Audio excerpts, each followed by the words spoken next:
الله على محمد صلى الله عليه وسلم.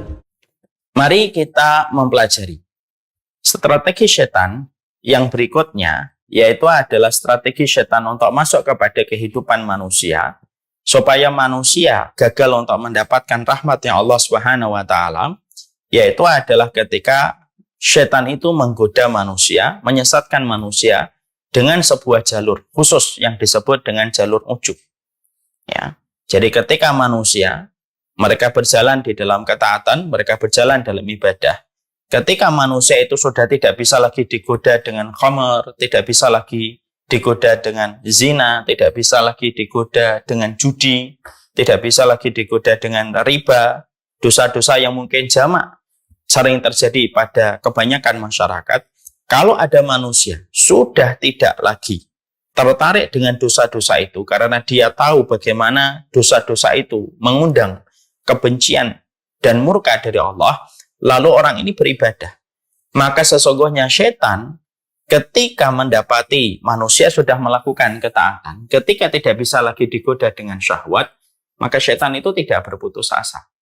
Maka setan akan datang kepada mereka yang melakukan ketaatan dan melakukan ibadah. Lalu dijadikan apa yang dilakukan di dalam ketaatan dan apa yang dikerjakan di dalam ibadah itu bagaimana tercemari dan ternodai dengan sebuah penyakit hati yang disebut dengan ujub. Yang disebut dengan ujub. Maka inilah yang menjadikan akhirnya kita memahami. Jadi berarti ujub itu merupakan salah satu senjata beracunnya setan dan iblis. Iya. Sekarang mari kita bedah. Ujub itu apa? Sebelum kita membahas panjang lebar tentang bagaimana yang kita harus pahami tentang masalah ujub ini. Maka sesungguhnya ujub ini secara bahasa diambil dari kata ajaba. Ajaba itu artinya adalah kagum. Ya, artinya adalah kagum terheran-heran. Artinya kagum kepada diri sendiri atas apa yang telah dia lakukan di dalam ketaatan. Saya ulang kembali. Ujub itu apa? Ujub itu diambil dari kata ajabah. Ya? Yaitu adalah diambil dari kata ajabah. Ajabah itu artinya adalah kagum. Kalau ajaban lil mar'i atau misalkan ujub, misalkan dikatakan bahwasanya al-ijabu binafsi, itu artinya adalah kagum terhadap diri sendiri. Ya. Ini merupakan salah satu di antara definisi yang tebal. Ini merupakan salah satu definisi dari kata ujub itu. Jadi artinya ujub, yaitu adalah berbeda dengan riya. Riya itu ingin mendapatkan pujian dari manusia. Sehingga sholatnya, puasanya, sedekahnya yang dia lakukan supaya mendapatkan kedudukan manis di mata manusia. Dan mendapatkan pujian-pujian manis selayak madu dari mulut manusia. Itu riya. Kalau ujub, maka bisa jadi ada orang yang ujub, dia tidak riya, tapi dia ujub. Ada orang yang riya sekaligus pula ujub. Tapi tidak setiap orang yang ujub itu riya. Jadi ujub itu adalah ketika seseorang itu, ujub itu adalah dia membanggakan dirinya dan dia kagum dengan dirinya, dengan apa yang Allah berikan. Lalu kekaguman dia kepada dirinya sendiri menjadikan dia memandang rendah kepada orang lain ketika tidak mendapatkan apa yang dia dapatkan. Ini termasuk di antara bagian dari kata ujub. Ya. Maka ini yang menjadikan kita akhirnya memahami. Ya. Jadi ujub itu merupakan sebuah penyakit hati. Dan ujub itu dikatakan oleh para ulama, ujub itu merupakan penyakit hati yang sifatnya begitu lembut. Kelembutan dari penyakit bernama ujub ketika sudah mendarat di permukaan hati, maka racun yang disebarkan oleh penyakit ujub untuk menjadikan hati ternoda itu begitu lembut sekali. Saking tidak begitu terasa. Banyak orang yang mereka itu, karena banyak orang itu, sampai ketika mereka ujub, mereka pun tidak menyadari kalau diri mereka itu ujub. Karena apa? Saking begitu lembutnya penyakit ini masuk dan mendaratkan seluruh racun-racun buruknya pada kehidupan hati manusia. Jadi ujub itu penyakit hati dan kita tidak bisa mendeteksi. Makanya orang tidak bisa dikatakan kamu ujub dengan apa yang kamu lakukan. Kita tidak bisa karena ini merupakan penyakit hati. Kalau sudah dikatakan ujub itu adalah kagum kepada diri sendiri atas kelebihan yang dia dapatkan, atas apapun yang dia peroleh, dan itu adalah ranahnya pada hati, konsekuensinya kita tidak bisa mengatakan orang itu ujub. Mendeteksi dan menduga orang ujub itu boleh, tapi memastikan orang ujub itu tidak boleh. Karena apa? Ya ini karena amalan hati. Ini merupakan amalan hati. Yang tentunya ini merupakan penyakit hati. Di mana penyakit ini begitu lembut. Sehingga akhirnya saking lembutnya penyakit ini, maka banyak orang yang mereka itu ujub pada dirinya, tidak pernah merasa dirinya itu ujub. Saking begitu lembutnya penyakit ujub ini, maka dikatakan bahwasanya penyakit ujub salah satu penyakit berbahaya. Kenapa penyakit ujub itu dikatakan salah satu penyakit berbahaya? Karena dia kagum terhadap dirinya sendiri, terkategori sebagai penyakit hati yang berat, tetapi pelakunya tidak menyadarinya, dan dia tidak pernah merasa butuh dengan istighfar karena merasa dia tidak melakukan sebuah perbuatan kemaksiatan. Ini berbahayanya ujub. Dan ujub itu tidak terkena. Ujub itu tidak biasanya ujub itu tidak terkena kepada orang yang mungkin biasa, tapi ujub itu memang terkadang terkena kepada orang-orang yang memang secara penampakan dia memiliki keistimewaan. Mungkin keistimewaan fisiknya, mungkin keistimewaan ilmunya, mungkin keistimewaan dakwahnya, mungkin keistimewaan ibadahnya, mungkin keistimewaan taatnya. Maka sesungguhnya berpotensi besar untuk menjadikan seseorang itu ujub.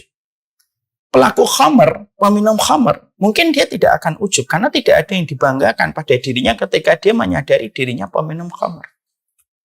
Pezina, maka sesungguhnya pezina itu dia tidak akan ujub. Kenapa? Dia merasa dirinya itu kotor ketika dia melakukan perzinahan. Kalau memang fitrahnya masih baik.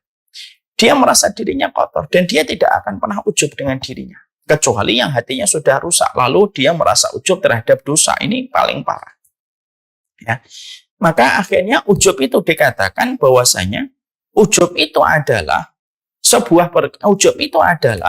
sebuah penyakit hati yang biasanya yang sangat dikhawatirkan untuk terkena penyakit ujub itu siapa? Yang sangat dikhawatirkan untuk terkena penyakit ujub itu orang yang mereka memang mendapatkan kelebihan dan keistimewaan yang hakikatnya kelebihan dan keistimewaan itu justru menjadi ujian baginya. Sehingga tanpa sadar, dia rusak dengan penyakit ujub yang dia tidak sadari. Sampai akhirnya, semua ibadah yang telah dia lakukan, semua ketaatan yang dia kerjakan, menjadi musnah, sia-sia berantakan. Hanya disebabkan karena dia tidak menyadari apabila dirinya terdapat sebuah penyakit yang bernama ujub. Ini berbahayanya ujub. Ya. Sebelum kita membahas tentang ujub itu, maka saya akan menyampaikan pula. Tapi di antara pembahasan ujub ini, para ulama sekarang mengkategorikan ada satu tambahan. Para ulama hari ini mengatakan ada yang lebih parah lagi. Orang dulu biasanya kalau mereka melakukan dosa besar, mereka biasanya tidak pernah bangga. Mereka zina, mereka minum khamr, mereka tahu kalau mereka itu orang kotor. Pada zaman dulu. Ketika zaman ini sudah berubah, maka hari ini ketika kita berada pada zaman yang begitu berat yang disebut dengan zaman fitnah, salah satu konsekuensi dari zaman fitnah itu apa? Yaitu munculnya orang ujub. Ketika ujubnya itu dengan dosa.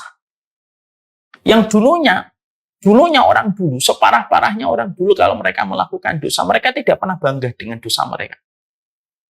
Orang dulu. Ya, orang dulu. Pada zaman-zaman dulu, nggak ada orang yang bangga dengan maksiatnya.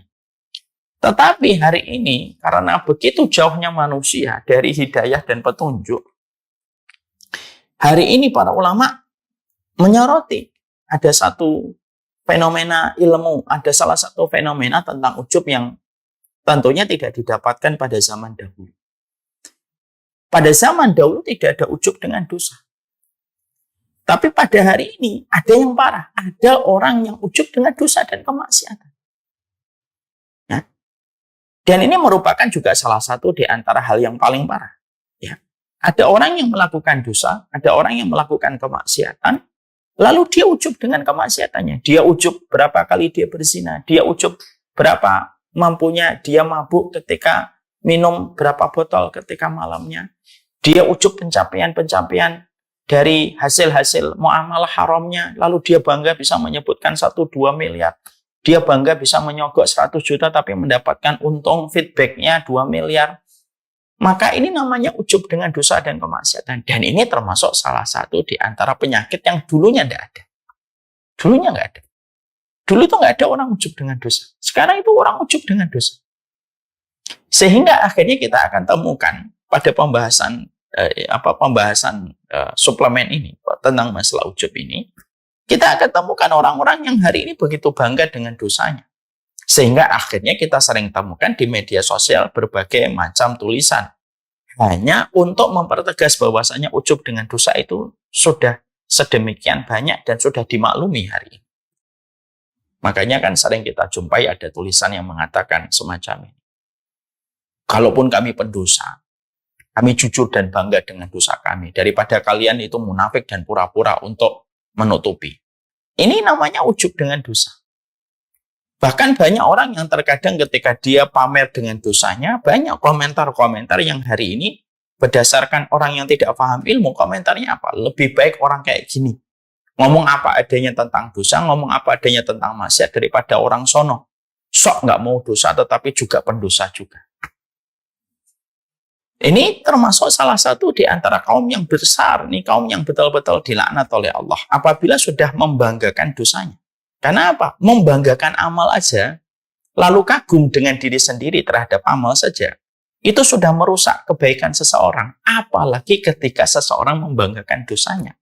Lalu memamerkan dosa itu di hadapan manusia, memberikan motivasi manusia untuk melakukan dosa itu. Tentunya pikiran kita tidak bisa membayangkan betapa murkanya Allah kepada orang yang semacam ini.